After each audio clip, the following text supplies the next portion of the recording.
Welcome to another episode of the Meal Prep Monday podcast. I'm your host and founder of Prep Dish, Allison Schaaf. In today's episode, we are talking about acid in cooking, and I'm really excited to dive in. We are continuing on our 4-part series where I'm recapping the book Salt, Fat, Acid, Heat. So this is part 3 of that 4-part series. Before we get into the content, I have an email from Prep Dish customer Melissa. Melissa writes, "This is the most meaningful subscription I have, even more than Amazon Prime, honestly. My family is always happy with the meals, especially having dessert each week, and there is enough variety that I am happy. I hate eating the same stuff every week." Melissa, thank you so much for sharing, and that means so much that we are such an important subscription in your life. I'm glad that you found a meal plan that works for you. I am guessing she's using either the paleo or gluten-free plans because both of those do include a weekly dessert, should you so choose to make that.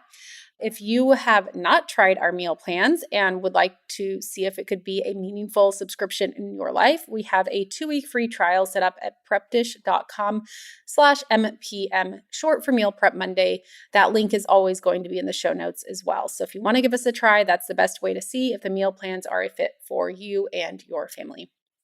Okay, so let's move on to today's episode covering acid in cooking. So I'm really excited to talk about this. I think that acid makes a big difference when it comes to cooking. And this chapter really helped me to find more words to describe that, I guess. Like in the past, I've always been like, oh yeah, like a splash of citrus or a splash of vinegar, like can make such a difference. But that was kind of like where I left it. And the book really reminded me how many different ingredients that we work with in cooking and in the kitchen that do have more of an acidic content, how all of those ingredients, not just finishing with a little bit of acid, which is how I kind of thought it in the past, but there's so many ingredients that we use that are adding this acidic quality, and it kind of, you can't see me, but I'm like puckering, with my mouth, and it just really, I know it's not rich in the way that fat is that we talked about last week, but it adds so much flavor and depth to meals. And the author gave this really fascinating story at the beginning about, growing up, she didn't do a traditional Thanksgiving meal, but in college she did. And then on into she worked at Chez Panisse. And when she would go to Thanksgivings with chefs, it was like, I guess the first Thanksgiving she went to, she wasn't that impressed because the foods do not have a lot of acid. And it took her going to a Thanksgiving meal that had a bunch of chefs. And she's like, well, this Thanksgiving meal was awesome. But it's like, well, the Brussels sprouts, they added vinaigrette to the top. And there were all these other acids. And the traditional Thanksgiving meal, really the only thing that has a lot of acid is that cranberry sauce. And I realized I really like the cranberry sauce. And that's why, because everything else is bland and kind of needing, the mashed potatoes maybe need this hit of, Greek yogurt or some sour cream to give it that kind of zing. So, okay, I'm digressing. And if you want to check out her book, she tells the story much more. It's a much better storytelling than what I just did. But suffice it to say, acid plays a very important role in food. And we will go through 5 different ways that acid can brighten and balance your cooking. So number 1 is it makes flavors pop. So it can really just this is what I was talking about in the beginning, how I always typically say, oh, I love a little acid in my food. It's a little squeeze of lemon that kind of, you add it to your rice and it just, that's what it needed. I think a lot of this with, Thai food, having that little lime on top of a soup or something, it just makes it pop. And then the second one is it balances richness. So think of meats that are really fatty. A lot of times adding something like a balsamic vinegar or, a citrus sauce can really help balance out that richness and that fattiness and helps it from feeling just too heavy.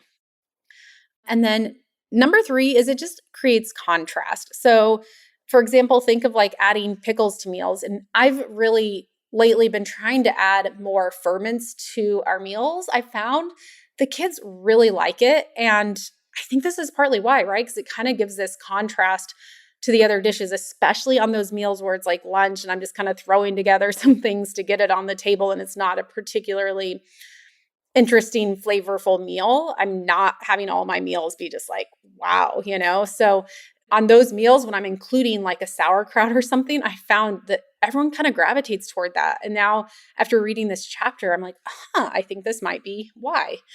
And even think of like, here in Texas, we have barbecue, and I love a nice tangy vinegar-based coleslaw on the side of my barbecue. And I know if you're having fried foods, that can also like kind of help balance and contrast.